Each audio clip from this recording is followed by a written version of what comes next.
Radio Alfayda.net. Alfayda, c'est la référence. Il est 12h à Kossi, by Kossi, Atlanta, même heure à Medina, by capitale de la Fayda Ibrahimia. Mesdames, Messieurs, merci de la confiance renouvelée à la Radio Alfayda pour vous informer. Vous avez fait le bon choix.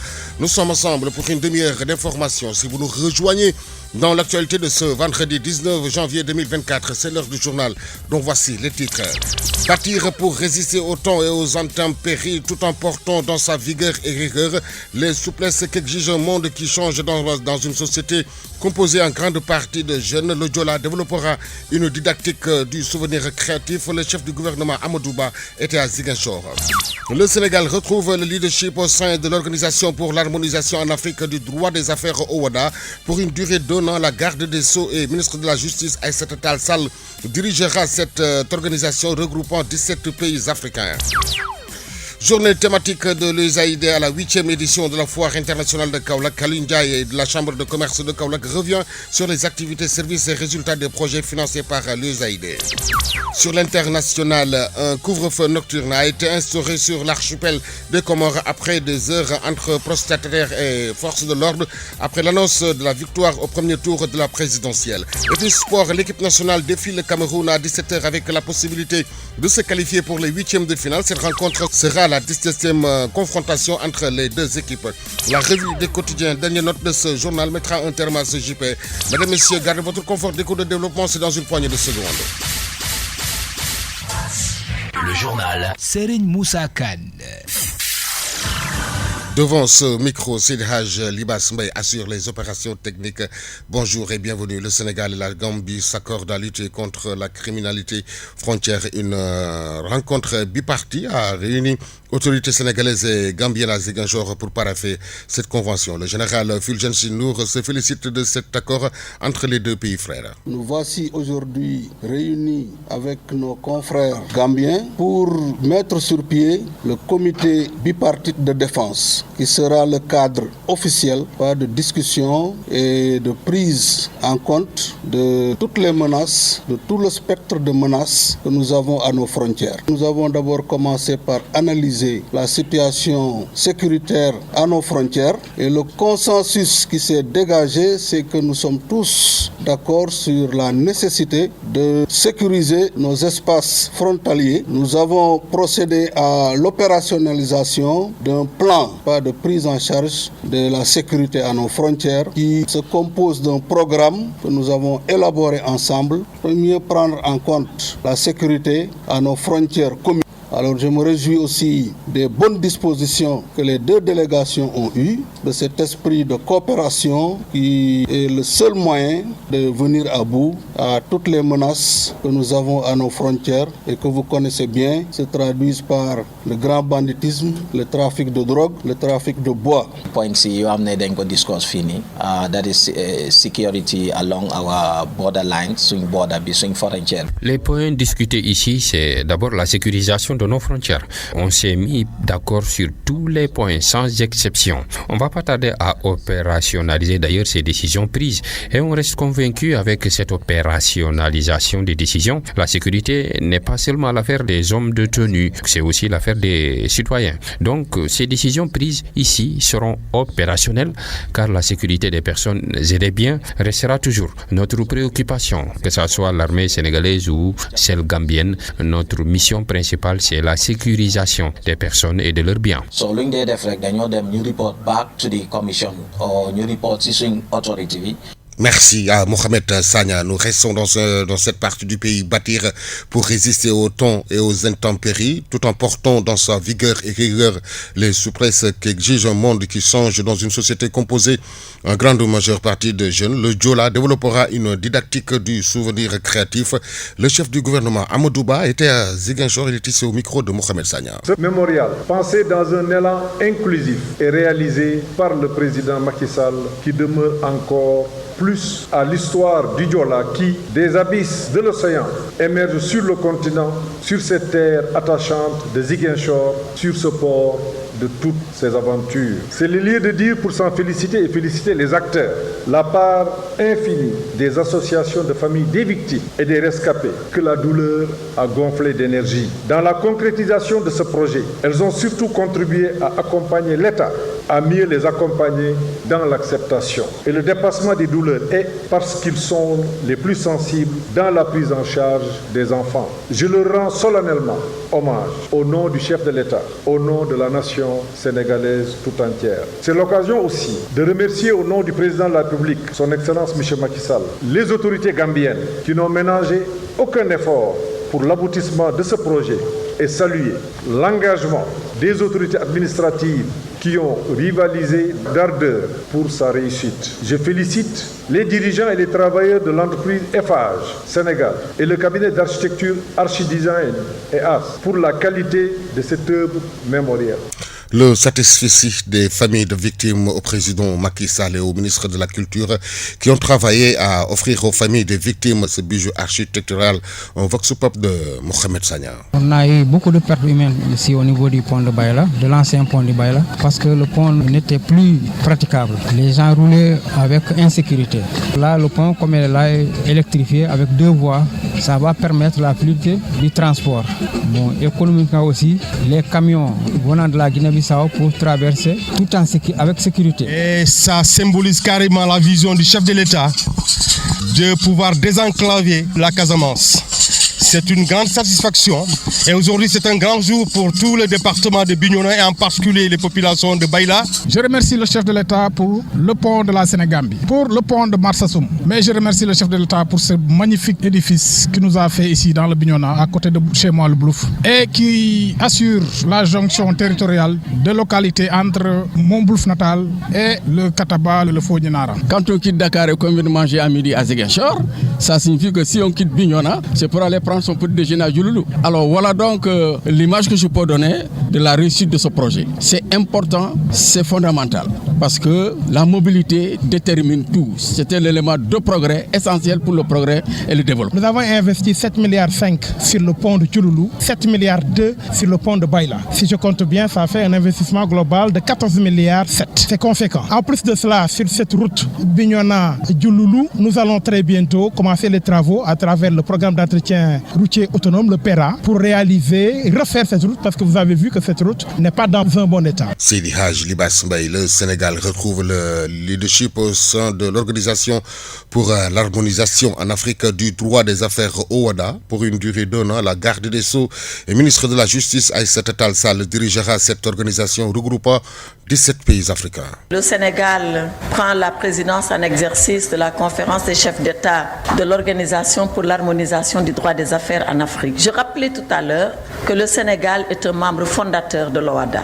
Le Sénégal joue un rôle historique dans cette organisation. Et aujourd'hui, voilà que 31 ans après, le Sénégal revient, puisqu'il avait déjà eu cette responsabilité en 2008, revient pour la 2e fois à la tête de cette organisation. Alors, quels sont les défis?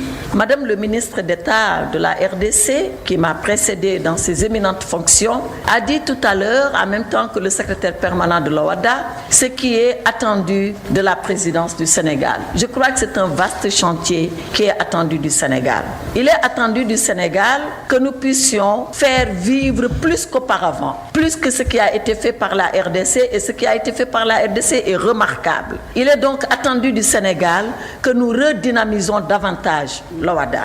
Il est attendu du Sénégal que nous puissions mobiliser les contributions, toutes les contributions des États membres avant de nous en ouvrir à la sollicitation de nos partenaires. Il est attendu du Sénégal de pouvoir finaliser un acte uniforme extrêmement important sur le droit international privé qui est en chantier et que le Sénégal doit mettre en œuvre. Il est attendu du Sénégal la tenue de la conférence des chefs d'État membres de OHADA qui ne s'est pas réunie depuis plus de 10 ans. Il est attendu du Sénégal de pouvoir poursuivre, mais surtout terminer les réformes institutionnelles qui ont déjà été engagées. Celle de la Cour commune de justice et d'arbitrage, celle portant statut du personnel et d'autres réformes encore. Donc il est attendu attendu du Sénégal beaucoup. Mais l'espérance ne peut porter que sur ceux-là vers qui on se tourne. Et l'OHADA s'est tourné vers le Sénégal. Le Sénégal ne faillira pas à cette responsabilité éminente. Il portera les réformes, il terminera les actes, il réunira les instances et les institutions pour que sa présidence soit marquée du sceau de la pérennité et de la conviction que nous avons en cette institution d'intégration. Le Sénégal ne faillira pas à cette mission. L'Organisation pour l'harmonisation en Afrique du droit des affaires OHADA, la ministre de la RD Congo, représentée par Mutombo Kassé Rose, a également promis de finaliser certains actes initiés par la présidente sortante Mutombo Kassé Rose. Difficultés, on en aura toujours, mais l'essentiel, c'est de trouver des solutions pour relever ces différents défis. On l'a dit tout à l'heure dans mon mot qu'il y avait des défis de gouvernance des ressources humaines et de gouvernance des ressources financières. Et je crois que la RDC, pendant son mandat, a eu à donner des réponses à ces défis. Mais comme ces défis sont énormes, j'ai laissé une partie de travail à ma sœur Aïssata pour qu'elle puisse l'achever. Je suis persuadée que c'est une femme forte, qu'elle va y arriver. Je les sens et je les comprends dans ses dires. Et pour vous dire que les défis de l'OHADA vont demeurer, mais il faut qu'on les réduise à des pourcentages moindres pour nous permettre à ce que notre organisation commune puisse fonctionner normalement comme toute autre organisation internationale. L'actualité régionale, nationale, c'est sur Alfayda FM 90.1. Émettons depuis Medina Baye, immeuble Cheikh Imam Hassan Sissi, studio Ali Boumara Alelo. L'info se poursuit. L'atelier de lancement de la gestion budgétaire de l'année 2024.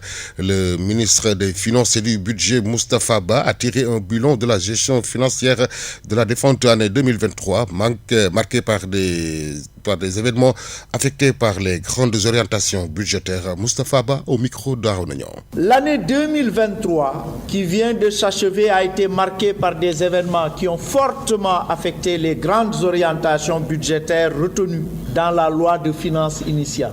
En effet, la gestion budgétaire au titre de l'année 2023 s'est déroulée dans un contexte international caractérisé notamment par la persistance des incertitudes liées aux tensions géopolitiques avec la poursuite de la guerre russo-ukrainienne et la crise israélo-palestinienne. Cet environnement a beaucoup affecté les circuits d'approvisionnement des marchandises, entraînant un ralentissement des échanges commerciaux internationaux avec comme corollaire la persistance de la poussée inflationniste, bien que de moindre ampleur par rapport à l'année 2022.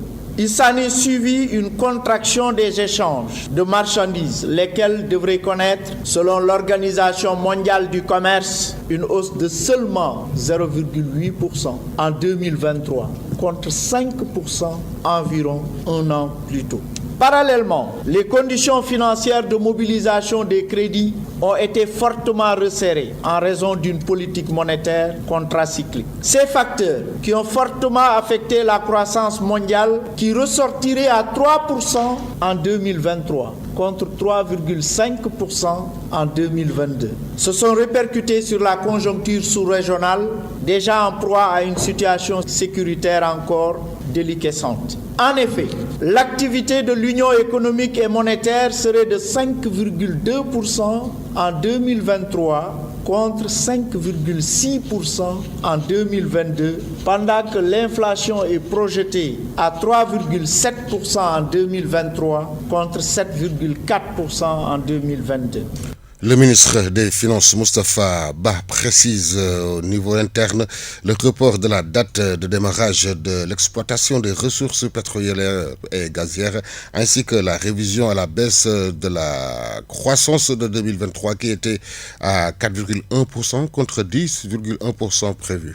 Au niveau interne, le report de la date de démarrage de l'exploitation des ressources pétrolières et gazières, ainsi que les tensions sociopolitiques internes au courant du premier semestre 2023, se sont greffés à cette conjoncture déjà difficile, entraînant ainsi la révision à la baisse de la croissance de 2023 qui s'établirait finalement à 4,1% en 2023 contre 4,2% un an auparavant et 6,5% en 2021 et 1,3% en 2020.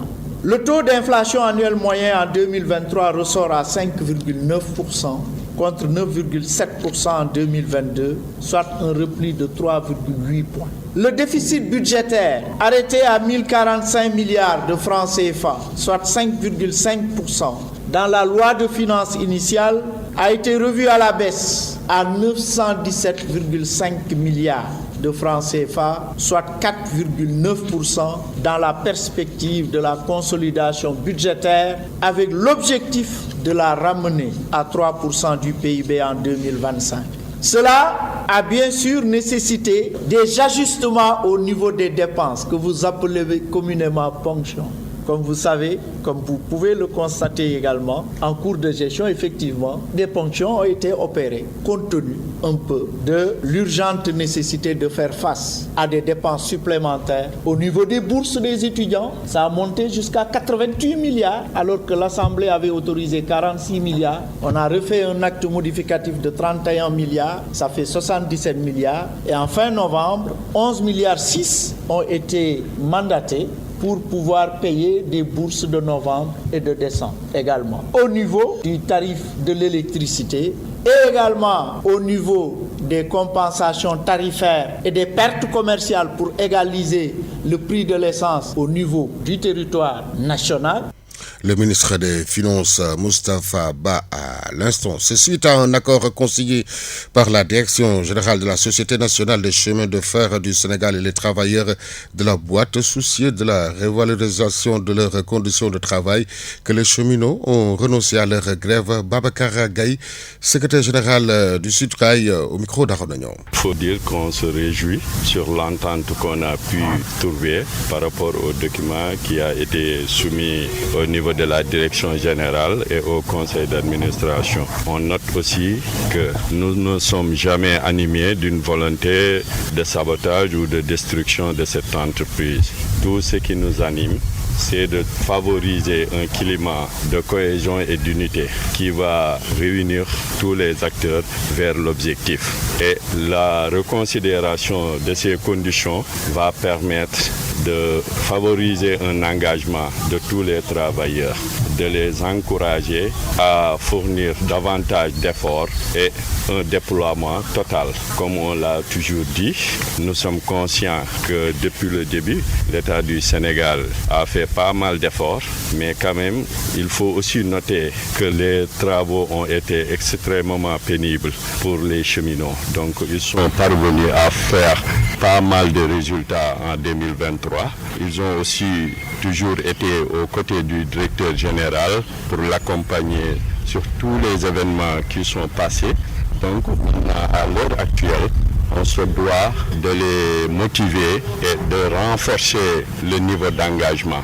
Babacar Gaye, le secrétaire général du Sudrail, a détaillé les accords signés avec la direction générale. Il s'agit de primes et d'indemnités en cours de 25 ans, considérées maintenant donc d'usiettes. Réécoutons-le. C'est la raison pour laquelle aussi on se félicite et on dit aussi vraiment que nous reconnaissons la compréhension et le sens de l'écoute du directeur d'avoir été à la hauteur pour comprendre la motivation de représentants du personnel que nous sommes pour exposer cette plaidoirie au niveau de ces services et en fin de compte, ce qui était recherché est finalement trouvé. C'est-à-dire qu'on puisse avoir une entente et une solution pour pouvoir se remettre encore vers l'objectif, c'est-à-dire de continuer à faire progresser le projet ferroviaire de l'État du Sénégal au bénéfice de tous les cheminots et de toute la population. C'était des primes et indemnités, comme nous l'avions dit tout le temps, qui ont été actées depuis plus de 25 ans. Donc maintenant qu'on a considéré que ces primes ont été un peu désuètes, donc ne sont plus d'actualité, on a jugé nécessaire de faire une revalorisation qui va permettre permettre aux cheminots de mieux vivre. C'est la raison pour laquelle on avait exposé pas mal de primes à reconsidérer. Donc il y avait des primes de risque, des primes d'astreinte de relevage, la prime de panier, la prime kilométrique pour les conducteurs de train. Il y avait aussi la prime de manœuvre pour les agents de gare, donc, et la prime de rendement pour les agents de la voie. Vous voyez, les indemnités, c'est essentiellement pour l'indemnité de logement. On a trouvé quand même une satisfaction dans la mesure où la direction a fait beaucoup d'efforts, mais nous aussi, on a laissé pas mal de terrain pour pouvoir se retrouver dans une entente. Si vous nous rejoignez dans l'actualité de ce vendredi 19 janvier 2024, au cœur de ville de Kaolack, où il y est 12h20. Vous suivez le journal.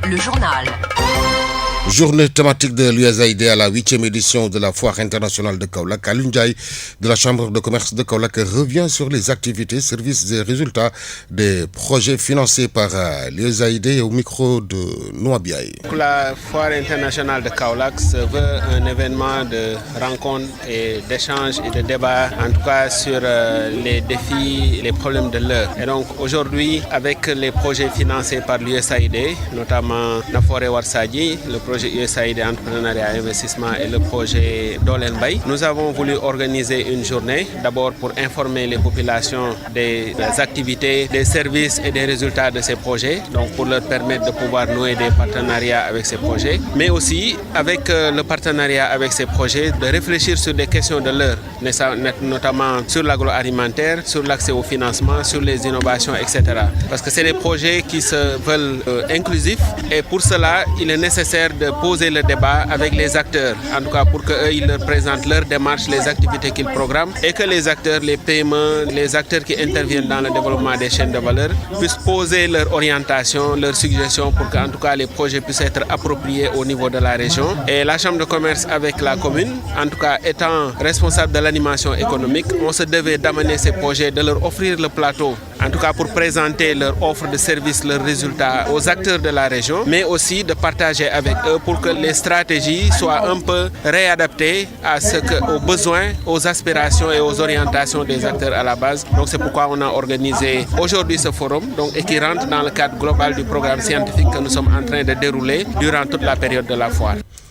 Alioune Ndiaye de préciser qu'il y a bel et bien une carence de communication entre les acteurs, d'où l'importance de cette journée pour permettre à réduire ce gap d'information. Réécoutons toujours au micro de Noa Biaye. Ça c'est vrai, c'est un problème que nous vivons depuis et donc cette année vous l'avez vu, la Chambre de commerce a voulu montrer avec la mairie que voilà, nous on fait le premier pas, c'est-à-dire que ce qui fait que les banques ne financent pas parce que le jeune ne peut pas donner d'historique ou bien on ne peut pas faire confiance aux jeunes, comment nous on peut faire pour amorcer cela. C'est ce qu'on a fait. Et aussi très souvent, ce qu'on dit, il y a une asymétrie d'information entre les banques, les projets et les acteurs. Et donc ça c'est un problème et nous pensons qu'organiser des séances comme ça et aujourd'hui avec l'aide de la communication, tout le monde peut accéder à ces informations. Nous pensons que ça va permettre un peu de contribuer à réduire un peu ce gap d'information qui fait que le projet Nafore lance un programme de subvention mais que les vrais bénéficiaires ne sont pas informés et donc ne vont pas postuler. Et si tu ne postules pas, tu ne peux pas recevoir un financement. Une banque offre un nouveau produit, mais les gens ne sont pas informés, ont peur. Donc nous, on essaie un peu de réduire ce gap d'information à travers la foire, qui n'est pas juste commerciale, mais on veut que la foire aussi joue ce rôle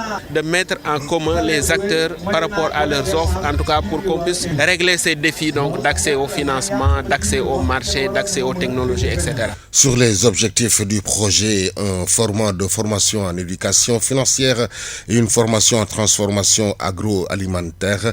Cheikh Traoré au micro de Noa Biaye. En 2019, il y a eu la crise de la Covid-19 et la crise de la Covid-19 a déstructuré beaucoup d'économies et c'est le contexte qui a vu naître le projet USAID Entrepreneuriat et Investissement. C'est la contribution du gouvernement américain en soutien aux efforts de développement du gouvernement du Sénégal. Et donc c'est un projet qui tente à lutter contre le chômage, qui tente à accompagner la croissance économique inclusive et durable pour le Sénégal à travers l'entrepreneuriat. Donc aujourd'hui on est venu ici avec deux projets de l'USAID, deux projets de Feed the Future, Nafoore Warsadji et Dolel Mbaye. C'était pour associer donc 14 PME à cette foire internationale de Kaolack. Donc c'était vraiment développer une synergie qui peut être importante pour les entrepreneurs de Kaolack. Et à travers cette journée thématique, on a eu donc à faire un format de formation en masterclass en éducation financière, coaching en tout ce qui est comptabilité, tout ce qui est administratif et aussi une formation en transformation agroalimentaire. Comme vous le voyez, il y a une approche que nous avons qui dit que il faut le préalable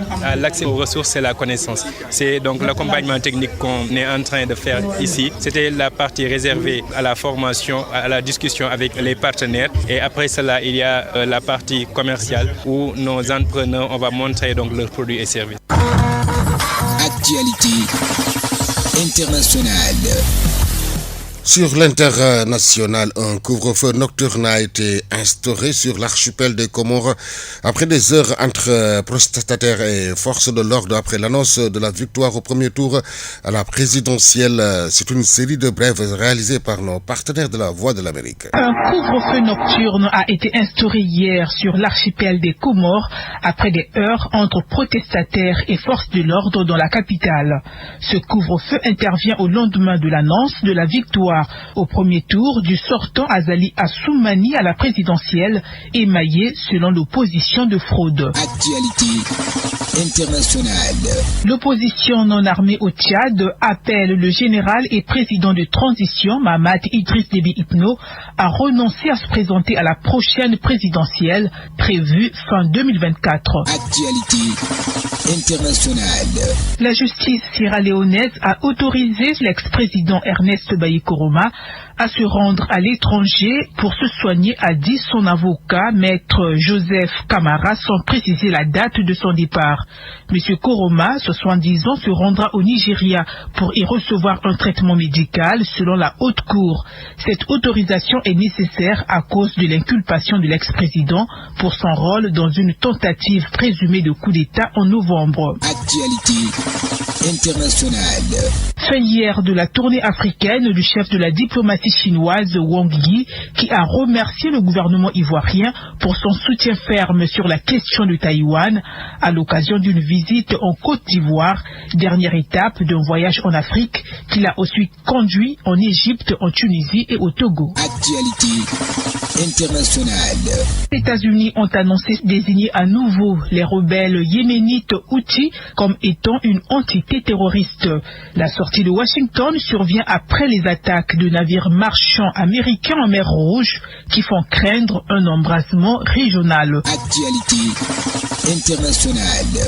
Le secrétaire général de l'ONU, Antonio Guterres, a indiqué que le président chinois Xi Jinping lui a fait part de son souhait de mettre l'ONU au cœur des négociations sur la régulation de l'intelligence artificielle. Actualité internationale. Le président américain Joe Biden a fait venir à la Maison-Blanche les chefs du Congrès pour les presser de poursuivre l'aide américaine à l'Ukraine qui est pour l'heure interrompue, faute d'accord entre parlementaires républicains et démocrates sur une rallonge financière. Le président américain a été clair, l'incapacité du Congrès à agir met en danger la sécurité des États-Unis, l'OTAN et le reste du monde libre, selon un communiqué diffusé par la Maison-Blanche. Actualité internationale. La Chine et les Philippines affirment la nécessité d'un dialogue renforcé vis-à-vis des tensions bilatérales en mer de Chine méridionale, notamment selon Pékin autour de l'atoll disputé de Second Thomas, théâtre de récents incidents. Les deux pays se disputent le contrôle d'îlots dans les Spratlys, un archipel au cœur de la mer de Chine méridionale, vaste espace maritime où d'autres riverains comme le Vietnam, la Malaisie ou Brunei ont également des prétentions. Actualité internationale. Les États-Unis annoncent des sanctions contre l'ancien président du Guatemala, Alejandro Yamatei, en raison d'accusations de corruption quelques jours après une passation de service de pouvoir plutôt avec le nouveau président Bernardo Arévalo. Monsieur Yamatei, qui se trouvait la semaine dernière encore à Washington, sera généralement inéligible à l'entrée aux États-Unis en raison de son implication dans des affaires de corruption, assure le département d'État américain. Actualité internationale. Et sport. Sur Radio Al-Fayda à Kaola.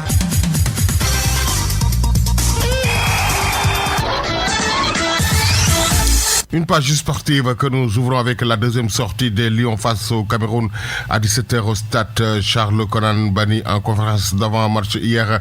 Gana Gueye et Aliou Cissé sont revenus sur la rencontre d'aujourd'hui. Ouais, donc je disais bien sûr, s'ils vont à la guerre, nous aussi on sera prêts pour répondre présent parce que je pense qu'on est bien préparé pour ça. Tout le monde est prêt et s'ils veulent la guerre, ils l'auront. Oui, c'est très bien. Je crois que d'avoir une équipe où les attaquants effectivement marquent, mais notre équipe en réalité on n'a jamais eu, si vous voulez, un buteur attitré. Je veux dire, aujourd'hui Idrissa, il est milieu de terrain, c'est pas la première fois que les milieux de chez nous marquent. Derrière on est capable de marquer, devant on est capable de marquer. Si vous me dites aujourd'hui mon rêve, ce que je voudrais, c'est avoir une équipe où tout le monde est capable de marquer, où on est imprévisible, où partout sur le terrain on est capable de marquer. Donc je pense que c'est un plus, mais quand vous regardez bien, c'est nos attaquants qui fixent. Voilà, sur le premier but, c'est Sadio Mané qui fixe. Il y a 5 ou 4 joueurs qui arrivent sur lui, il décale sur l'espace libre et Pape Gueye arrive, marque. C'est tout ça qui est intéressant dans notre équipe. Donc tant mieux. C'est un jeune que j'apprécie beaucoup, que j'aide beaucoup, avec qui je parle souvent, que je donne des conseils. Donc je pense qu'il n'y a pas de comparaison à faire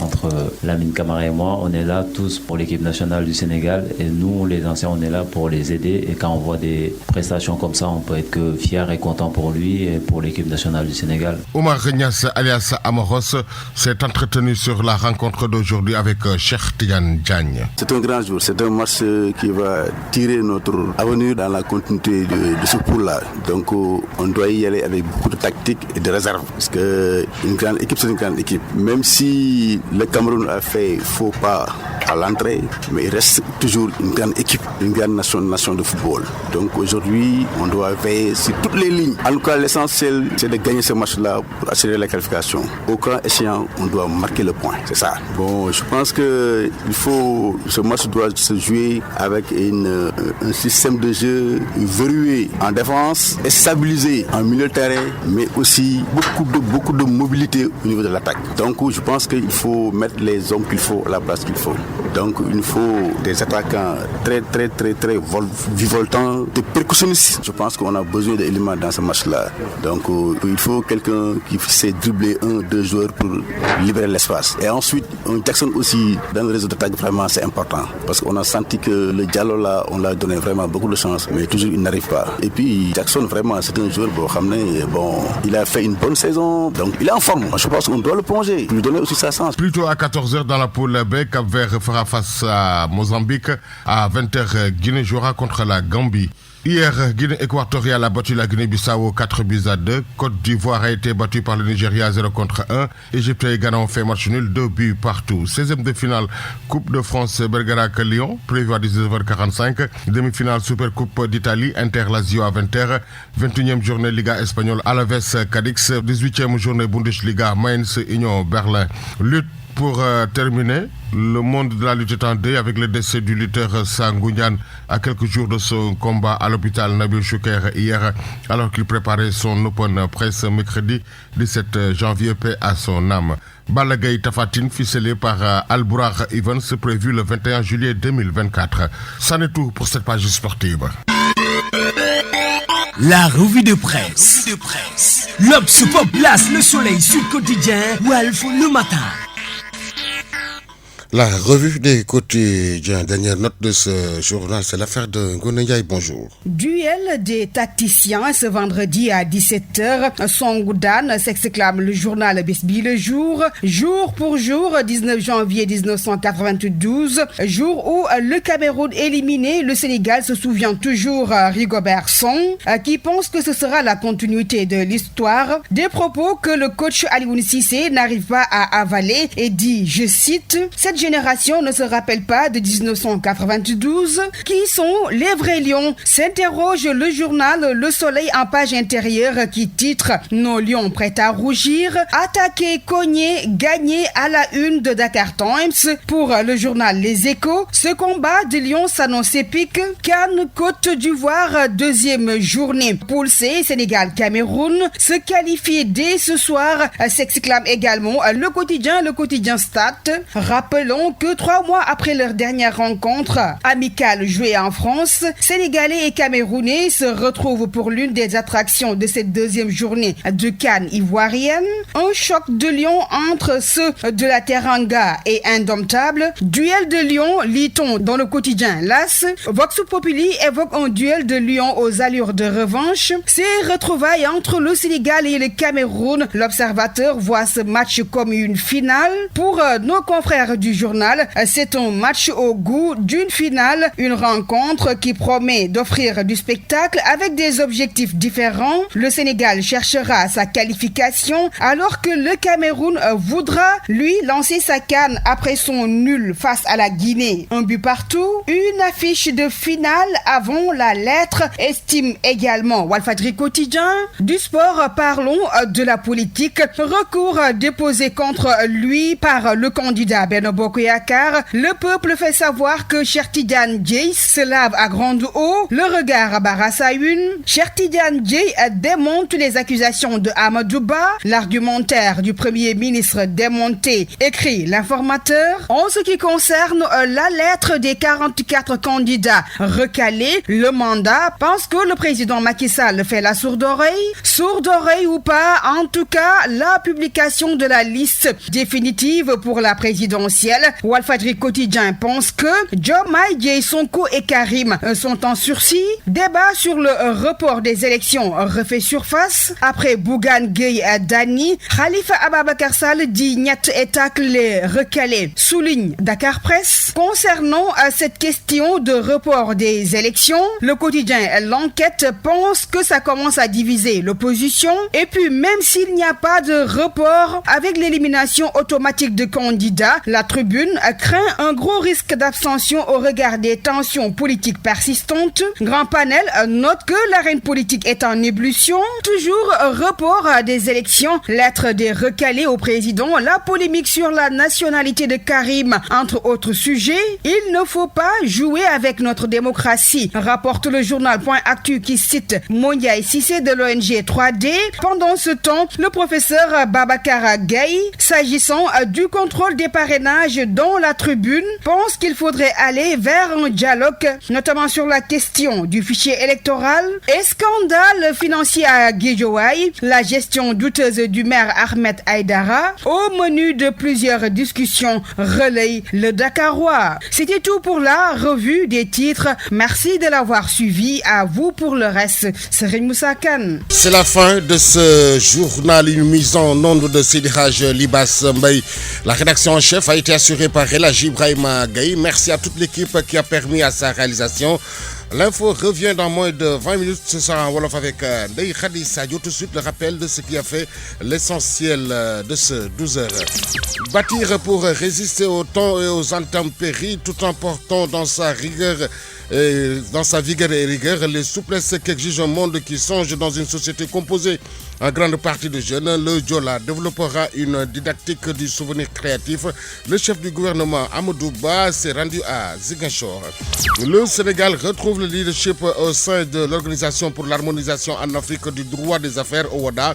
Pour une durée d'un an, la garde des Sceaux et ministre de la Justice Aïssata Tall Sall dirigera cette organisation regroupant 17 pays africains. Journée thématique de l'USAID à la 8e édition de la Foire internationale de Kaolack. Alioune Ndiaye de la Chambre de commerce revient sur les activités, services et résultats des projets financés par l'USAID. En seconde partie, vous avez suivi la page internationale, l'actualité sportive et la revue des quotidiens. On met un terme à 12h. Était devant ce micro Serigne Moussa Kane. Au plaisir de vous retrouver demain, mesdames, messieurs. Mais sachez que vous êtes la raison de notre passion et de notre engagement quotidien. Nous sommes reconnaissants de la confiance que vous nous accordez. Le journal Serigne Moussa Kane.